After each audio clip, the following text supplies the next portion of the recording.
अस्सलाम वालेकुम दोस्तों वो कौन था कि सीरीज़ में आज हम जिक्र करेंगे सिखों के रूहानी पेशवा और सिखिज़म की बुनियाद रखने वाले बाबा गुरु नानक के बारे में बात करेंगे कि वो कौन थे और कहाँ उनका जन्म हुआ था और बाबा गुरु नानक कैसी शख्सियत थे और उनकी क्या खुसूसियात थी।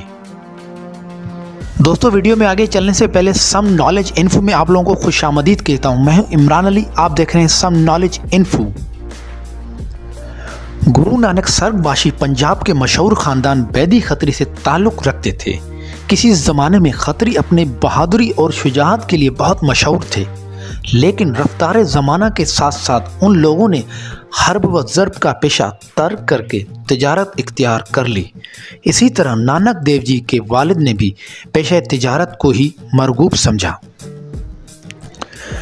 चुनाचे सरलमता खदीन लिखता है कि गुरु नानक जी के वालिद गले के मशहूर ताजिर थे। बहज़ लोग लिखते हैं कि वो किसी गले के ताजिर गुमाश्ता भी थे, मगर सिख रिवायत के मुताबिक वो पटवारी थे।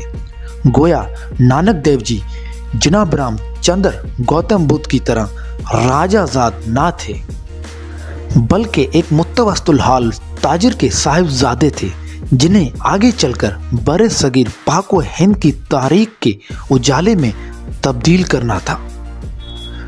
गुरु नानक की पैदाइश। आप मौजा तलुंडी में कातक श्री पौर्णमाशी 1526 में पैदा हुए। वालिदा का नाम परपिता देवी था। बहस तज़किरा नवीसों का कहना है कि वो ज़िले लाहौर के मशहूर कस्बे काहिना काशा में पैदा हुए थे, जहां उनके ननिहाल के लोग अकामत गुदीन थे। चूंकि लड़का नाना के यहाँ पैदा हुआ, उसे अरफ़ आम में नानक कहते हैं, इसलिए ननिहाल में गुरु नानक देव की पैदाइश का वाक़या दुरुस्त मालूम होता है। और दोस्तों फिर पंजाब के हिंदू मुसलमान और सिख घरानों में ये रिवाज है कि अक्सर औरतें वज़ह हमल के लिए मैके चली जाती हैं। शायद गुरु नानक की वालिदा भी मैके चली गई हों, लिहाजा नाम की निस्बत से ये गुमान गालिब है कि अपने ननिहाल ही में पैदा हुए थे। एक और रिवायत भी है कि गुरु नानक जी से बड़ी उनकी बहन थी, जिनका नाम नानकी महज ननिहाल ही में पैदा होने से पड़ गया था। दोस्तों मुमकिन है कि हमशीरा के नाम पर नानक नाम रख दिया गया हो, या फिर दरअसल वो नाना के यहाँ ही पैदा हुए हों। बहरहाल कहते हैं कि गुरु नानक पैदा हुए तो कुदरती रोशनी की मौजें अहले खाना के दिलो जान को मसरूर करने लगी थी। नाज़रीन, जब पैदाइश हुई तो पंडित हरदयाल ने जन्म कुंडली बनाई थी, जिसकी रूह से वाज़े हुआ कि नानक जी साहब ज़ाहिद इंसान होंगे। लेकिन अफसोस का मुकाम है कि ये जन्म कुंडली महफूज नहीं रह सकी, वरना उससे ज्योतिषी हजरात बहुत मुस्तफीद होते। गुरु नानक का बचपन। दोस्तों अगर हम जन्म साखियों का बखूर मुताला करें तो ये बात ज़ाहिर होकर सामने आती है कि गुरु नानक का ओहदे तफूलियत संजीदगी और मुतानत से भरपूर था। आप कोई ऐसी बात ना करते जिससे शरारत मुतरशा होती या किसी बड़े को ज़रूरत पड़ती कि वो उनको किसी काबिल एतराज़ बात पर टोकता हो। नाज़रीन, बहस नाम निहाद लोग उनकी दीवानगी की तरफ इशारा करते हैं, लेकिन उनकी दीवानगी पर हजार फराज उंगलियां कुर्बान होने वाली थी।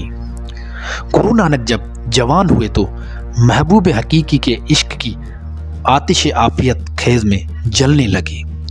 लोग गुरु नानक की हालत देखकर ये कहते थे कि एक खाके हिंद, तुझे ऐसे ही दीवानों की ज़रूरत है।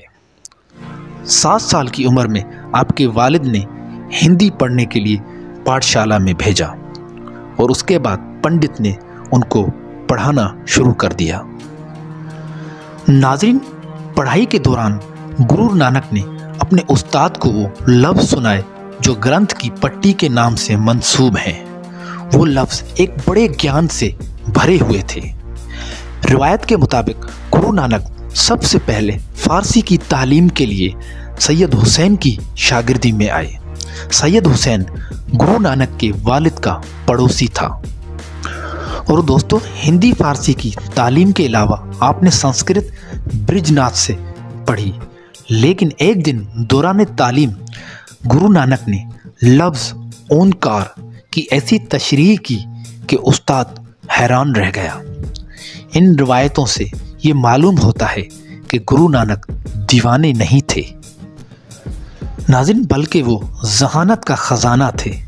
कहते हैं कि गुरु नानक हिंदी, अरबी और फ़ारसी में ख़ास महारत रखते थे और फ़न व लतीफ़ा बिलखुसूस मौसीकी को बहुत पसंद करते थे। गुरु नानक ने 18 साल की उम्र में अपनी ज़ुबान में शेर गोई करनी शुरू कर दी थी। वो उमूमन शेख फरीद और भगत कबीर के इशारों में गुम रहते थे। गुरु नानक रूहानी पेशाओं के पास भी जाते थे और कहते हैं कि ज़्यादातर फ़कीरों की सोहबत में रहते थे। नाज़रीन, बाबा गुरु नानक जी के बारे में अभी बहुत कुछ बताना बाकी है, लेकिन वो मैं आपको बाबा गुरु नानक जी कौन थे पार्ट 2 में बताऊंगा। उम्मीद करता हूँ कि वीडियो आप लोगों को अच्छी लगी होगी। वीडियो कैसी लगी कमेंट में अपनी राय का इज़हार ज़रूर कीजिएगा। शुक्रिया।